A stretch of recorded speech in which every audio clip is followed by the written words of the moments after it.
Dear students, today we can see the next topic, that is cell, the unit of life. See, when we look around, we can see both the living as well as non-living things, isn't it? Now, how we can differentiate this living and non-living things? Based on various characteristics, we can differentiate the living as well as the non-living thing, isn't it? Already that you have seen in the first chapter.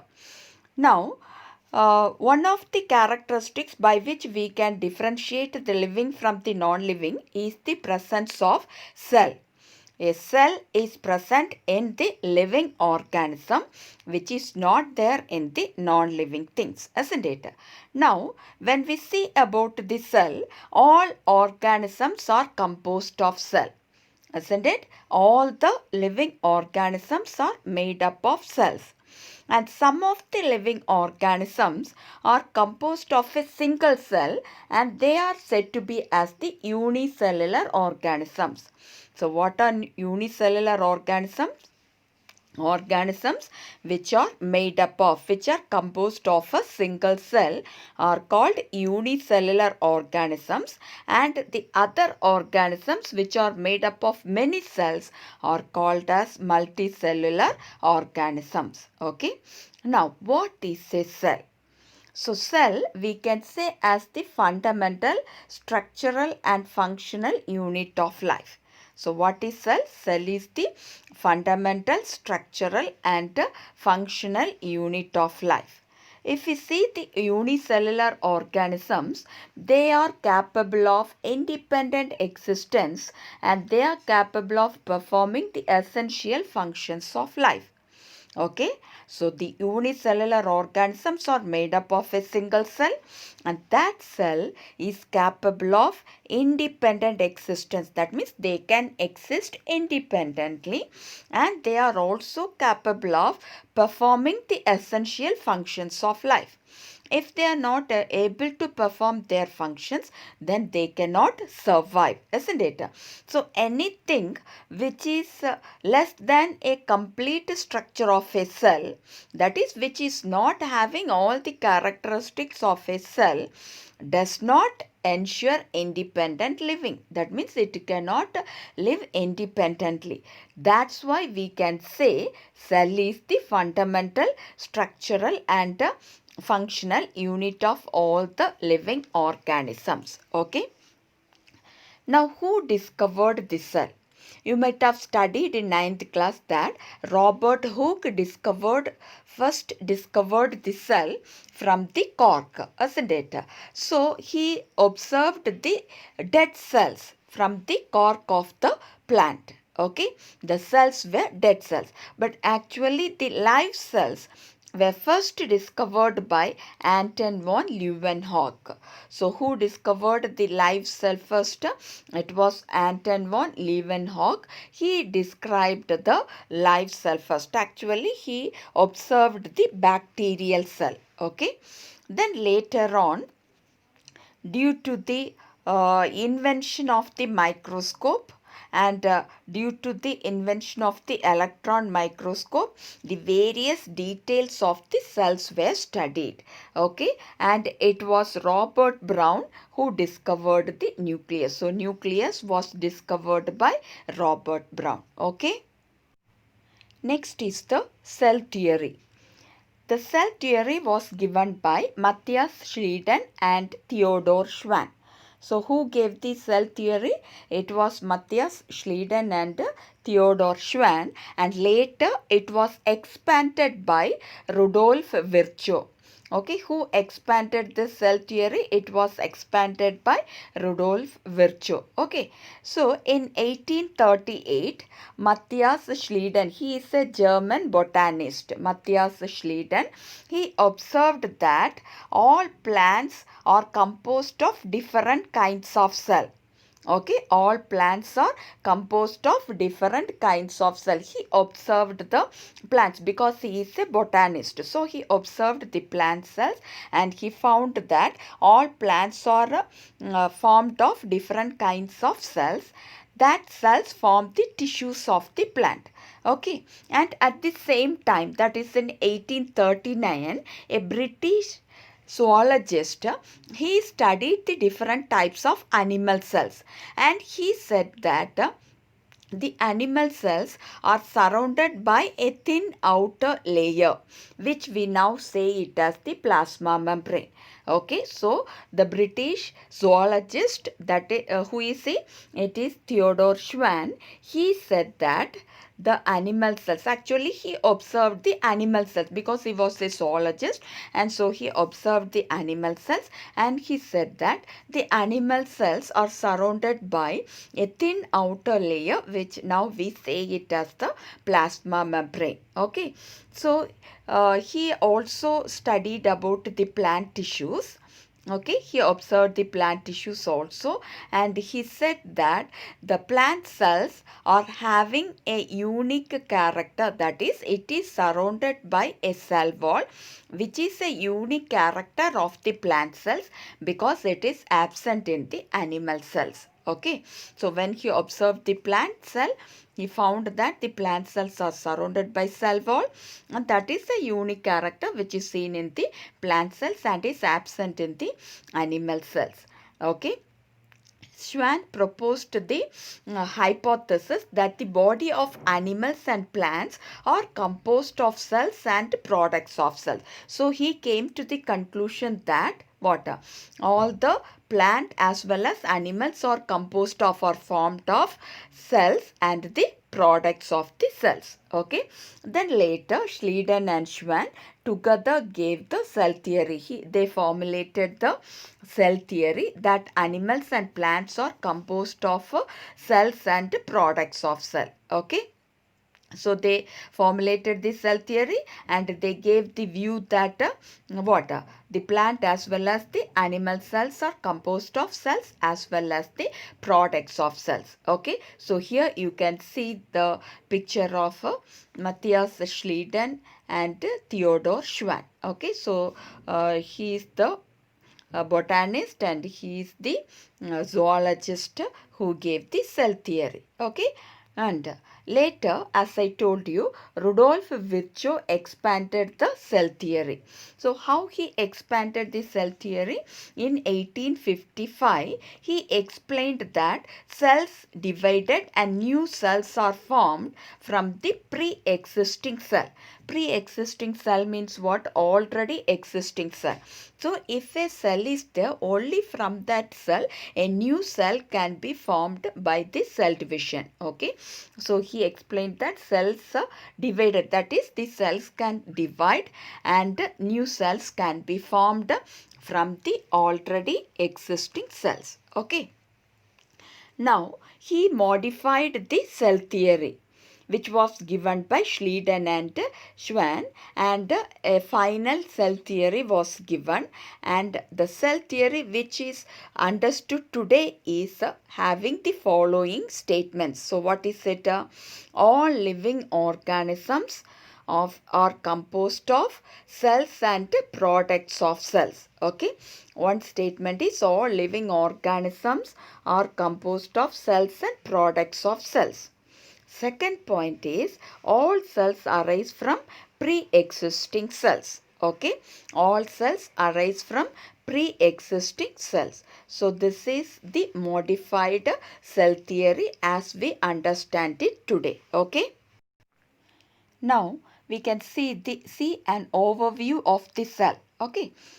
See, in class 9th, you have seen the onion peel under the microscope, isn't it? Onion cells you have seen. So, when you have observed the onion peel is a plant cell, isn't it? So, when you have observed the plant cell, you might have seen a cell wall, and inner to the cell wall, you might have seen a cell membrane also.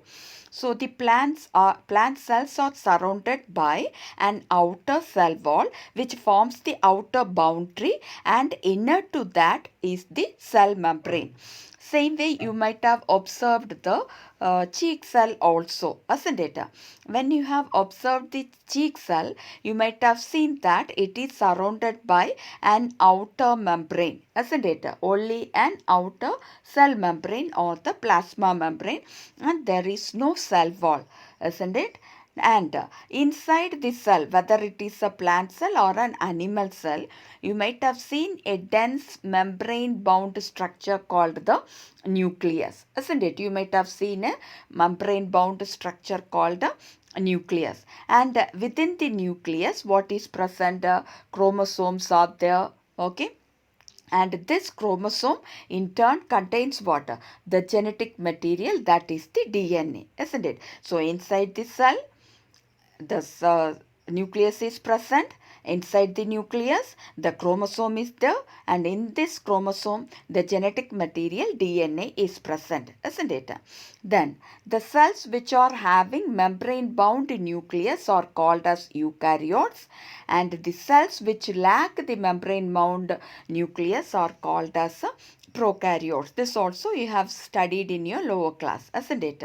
So the cells that have membrane bound nuclei are called eukaryotic cells, and the cells that lack a membrane bound nucleus are called as prokaryotic cells. In both prokaryotic, see here you can see this is the eukaryotic cell and this is the prokaryotic cell. In both the prokaryotic as well as the eukaryotic cell, if you see, a semi-fluid matrix called cytoplasm is present. Okay, so here inside the cell, here you can see the semi-fluid matrix which is called the cytoplasm. It is present both in the prokaryotic as well as the eukaryotic cell. Okay, a semi-fluid matrix called cytoplasm is present in both the prokaryotic as well as the eukaryotic cell. Okay, the cytoplasm is the area where the cellular activities in both the plant and the animal cell takes place. Okay, the cellular activities and even various chemical reactions also occurs in the cytoplasm. Okay, so all the cellular activities and all the chemical reactions takes place in this semi-fluid matrix called the cytoplasm.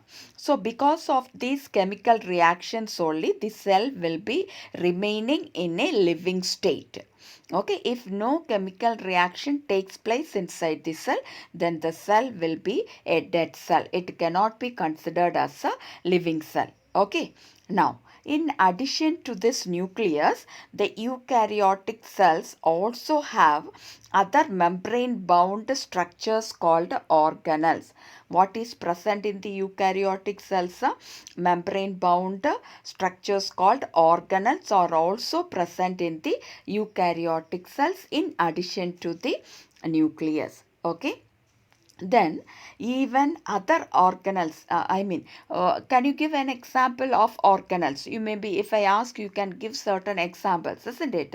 So the organelles like endoplasmic reticulum, Golgi apparatus, lysosomes, mitochondria, microbodies and vacuoles, all these organelles are present in the eukaryotic cells. Okay, and the prokaryotic cells will be lacking such membrane bound organelles. So membrane bound organelles are absent in prokaryotic cells. Okay.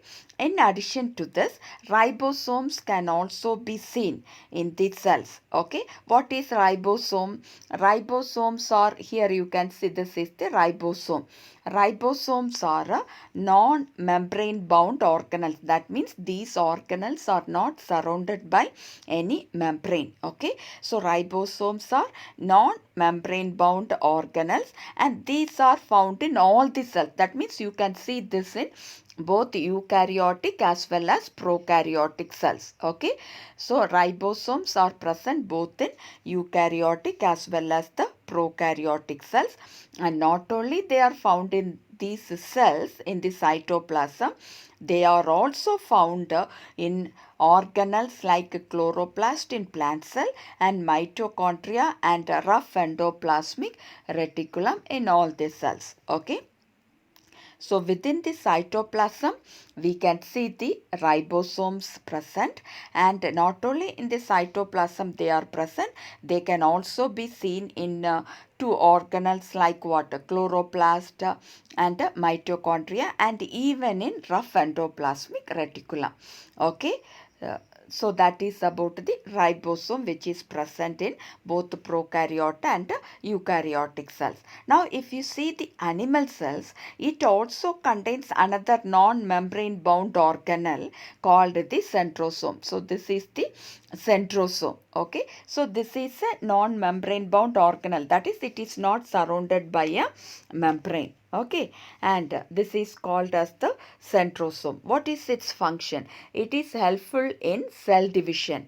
That is, during cell division, this centrosome forms the spindle fibers which can attach to the chromosomes, okay, that occurs during the cell division. So it helps in cell division. Okay, now when we see about the size structure of these cells, the cells differ in size, shape as well as in their activities. Okay, they will be differing in size, shape as well as the activities performed by them. Okay, the smallest known cells are the mycoplasma. So mycoplasma are the smallest known cells, and if you see the size of it, it is about 0.3 micrometer in length. Okay, so what is the size? It is 0.3 micrometer. Okay, micrometer, like this we have to represent it. Okay, it is 0.3 micrometer in length, and if you see the bacteria, it can be 3 to 5 micrometer in length. Okay, so what is the size of the bacteria? It is a 3 to 5 micrometer in its size. Okay, in its length.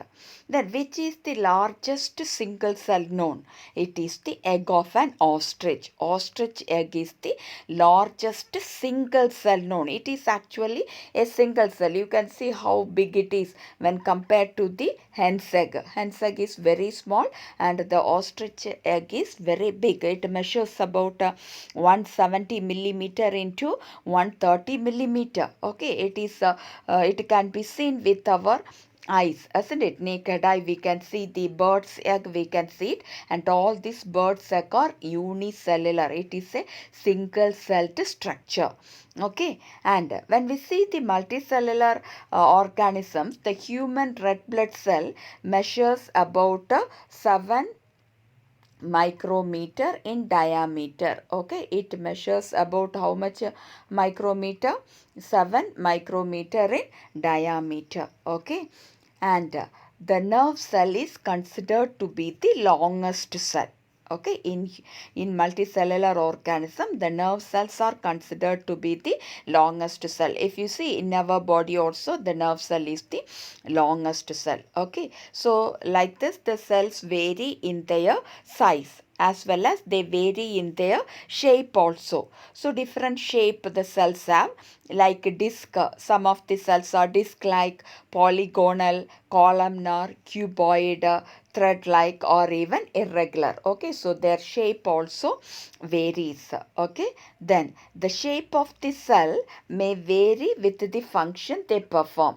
Mainly this shape of the cell will be based on the function they perform. Okay, I hope you might have understood the overview of a cell, and the size, shape and the activities of the cell also varies. Okay.